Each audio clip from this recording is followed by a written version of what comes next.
commerce graduate. She moved to Bangalore in 2011 and has been a consultant with with Oracle.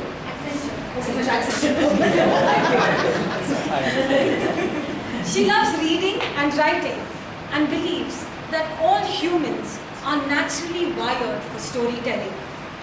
Here to mesmerize us with her story titled, Got My Mojo Back.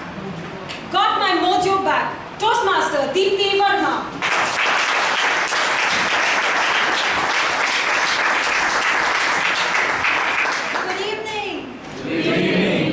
Toastmaster of the day, fellow Toastmasters, and dear guests.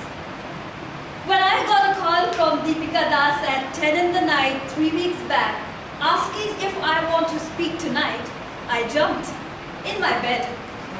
After having given my icebreaker speech in early January, I have had the worst writer's block.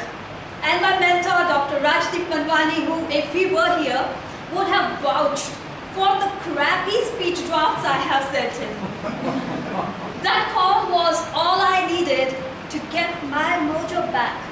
And tonight, I am so excited and grateful to have this opportunity to be speaking on a topic very, very, very close to my heart, gender equality. Friends, you may have heard of the World Economic Forum, which takes place in Davos every year. The one for 2019 recently concluded. Now, before that summit started, Oxfam, an international development charity organization, released a report on global income and gender disparity.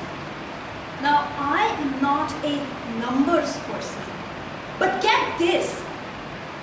The combined hours of unpaid care work done by women across the world amounts to a staggering $1 trillion. In other words, if the same amount of combined unpaid care work done by women, such as fetching drinking water and fuel wood, rearing cattle, caring for the sick and elderly, and a score of other daily household chores, was to be done by a single organization, that organization's annual turnover would be a whopping $1 trillion. To show you the relativity, because I don't know what $1 trillion meant, it's 43 times the annual turnover of Apple. We've always said a mother's love is priceless. Turns out, it is also worth a lot. Apart from unpaid care work, women on an average earn only 80 cents for every dollar that a man earns for doing the exact same amount of work. Illiterate women or women of color can earn even less. Historically, women have also been discouraged to take up higher paying jobs in the field of STEM, that is science, technology, engineering, and mathematics. You may have heard of these movements called Women Who Code or Girls Who Code.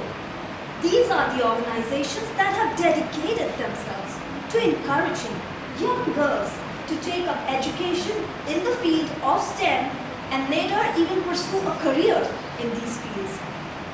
Back home, we have the excellent Beti Padhao, Beti Bachao Andolan.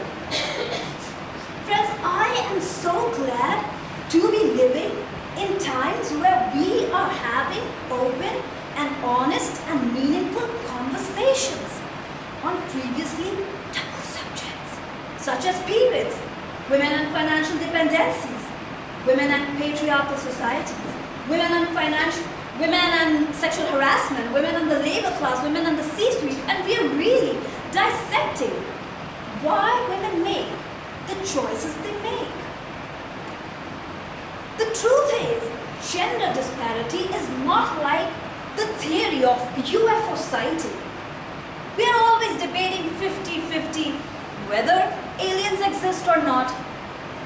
Gender discrimination is the awful, unfortunate reality for hundreds of thousands of women across the world every day who are told what to wear, how to look fair and lovely, and what's an ideal body weight to have to get married. Thanks to hashtag consumerism, women are now being driven to unrealistic, high maintenance beauty standards as well. Friends, it's impossible for me to talk about gender equality and not mention one of my favorite authors, Simone de Beauvoir. Simone de Beauvoir was a French author whose work titled The Second Sex, as in the second gender, published in 1949, has come to be regarded as one of the greatest, most holistic, landmark works ever in the field of gender discrimination and cultural influence. She once remarked, "One is not born, but rather becomes a woman." I agree with that. Friends, if you will come to think about it, you will notice that gender discrimination is a highly complex phenomenon which occurs at the intersection of capitalism, class, caste, religion, age, and geography. And therefore, it can be very difficult to crack it down. To wrap up this essay of a speech, I have a dream, to use the very famous words of MLK. I dream of a world where men and women and people of other genders are regarded as what they truly are. Human beings with emotions, insecurities, and dilemmas. And not just a gender they subscribe to. With that, I wish everyone a very happy International Women's Day once again. Thank you.